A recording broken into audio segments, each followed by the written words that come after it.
السلام عليكم. كالعادة قررت نشارك معكم قصص واقعية من قلب الواقع، بلا تزيين بلا كذوب.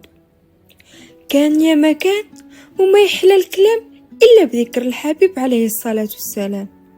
قصتنا اليوم قصة غريبة وصادمة بزاف.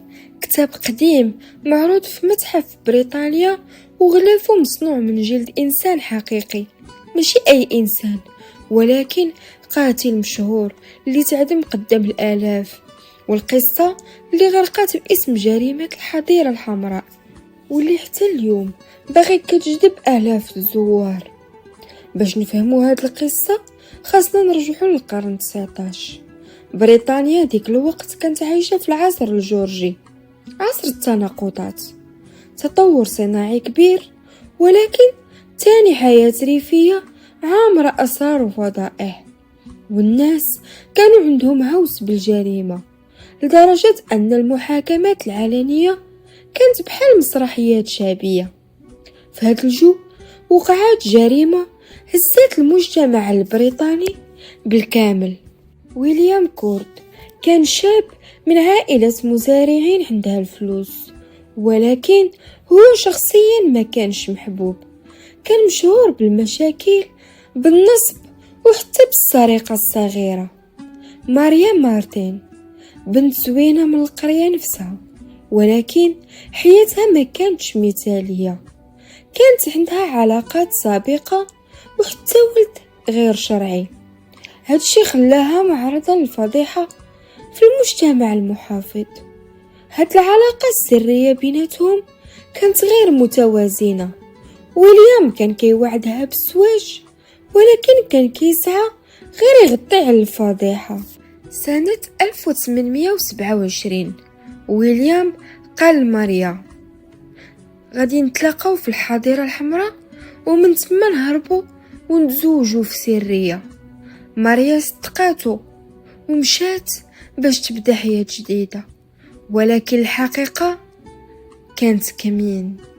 وسط الحظيرة ويليام شد البندقية وصوب رصاصة في العنق ديالها، من بعد دفنها وسط الأرض الطرية. من هنا بدات أسطورة الحظيرة الحمراء.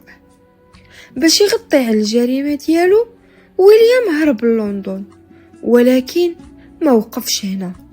بدا كيصيفط رسائل مزورة لعائلة ماريا كيدعي أنه هو وياها هربوا لجزيرة وايت.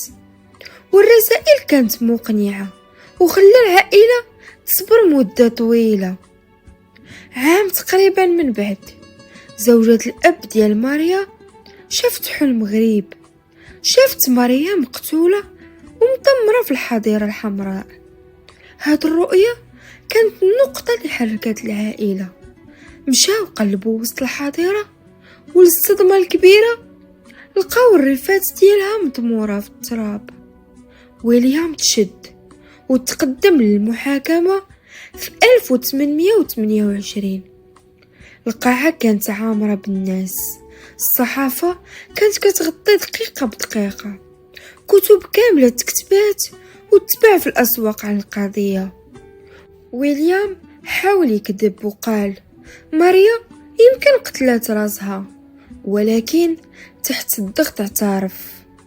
طلقت عليها الرصاص خلال مشادات كلامية. القاضي ما كانش عنده الشك، النتيجة الإعدام شنقا. نهار 11 غشت 1828 أكثر من 7 حتى 10,000 شخص تجمعوا قدام السجن، والمشهد كان بحال مهرجان.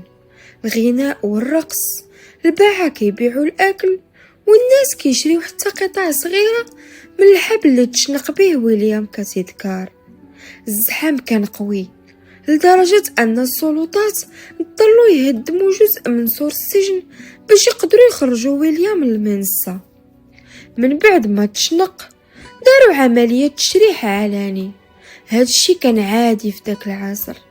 الناس كيجيو يتفرجوا في الأطباء وهما كيشرحوا الجثات. ولكن الغريب هو أن الجراح جورج كريد ما وقفش غير هنا. خدا جلد من جثة ويليام، دبغو بيديه وغلف به كتاب يوثق المحاكمة. الكتاب الأول كان عند عائلة الجراح حتى الثلاثينيات القرن العشرين، ومن بعد تبرعوا به لمتحف قاعة مويس. لكن المفاجأة الكبرى كانت العام اللي فات، لقاو نسخة تانية من نفس الكتاب حتى هي مغلفة بجلد ويليام وكانت منسية في كتاب المتحف. هاد النوع من الكتب كيتسمى أنثروبوديرميك بيبليوبيجي، تجليد الكتب بجلد الإنسان.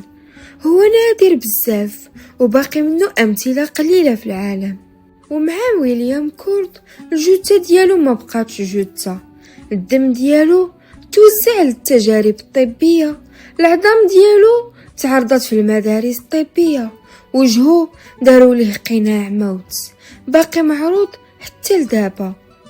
في متحف قاعة مويس القصة مازال حية، الكتابين المغلفين بجلدو، قناع الموت وقطع أثرية أخرى. المسؤولين كيقولوا أن 80% من الزوار كيجيو مخصوصين غير باش يشوفوا هاد القصة. الصحافة ديك الوقت صورات ماريا ضحية بريئة، وويليام وحش دموي. ولكن مؤخرين حديثين بحال تيري ديري قالوا أن الحقيقة معقدة أكثر. ماريا ماشي بالضرورة كانت بريئة 100%، ولكن الرأي العام كان محتاج بطلة وضحية ماشي اقتنع بالقصة. قصة الحاضرة الحمراء كتبقى من أبشع الجرائم في التاريخ البريطاني، جريمة غدر، إعدام تحول لمهرجان، وجثة اللي ولات كتب معروضة في الزمان. الحاضرة الحمراء ما بقاتش غير مكان في واحد القرية صغيرة، ولات رمز الجريمة، ولات مسرح الغدر، ولات شاهد على هوس البشر بالدم والرعب. ويليام كورد شنقوه قدام الآلاف، الناس غناو رقصوا وباعوا حتى حبل الإعدام كتذكار، ولكن النهاية ديالو ما كانش وسط الحبل المشنقة. النهاية الحقيقية بقات محفوظة في الكتب، في جلدو اللي تحول لغلاف معروض حتى اليوم. هنا التاريخ كيهمس لينا، الجريمة كتنسى، القتلة كيمشيو، ولكن الفضول ديال البشر باقي كيعيش، باقي كيتوارث، وباقي كيجبدنا بعد قرنين من الزمن. الدم كيجف ولكن الأثر ما كيحميش. وتل هنا سالات القصة ديال ويليام كورد، واحد القاتل اللي حتى الجلد ديالو ما خلاوهش يرتاح. الدم سالا ولكن الحكاية بقات خالدة في التاريخ.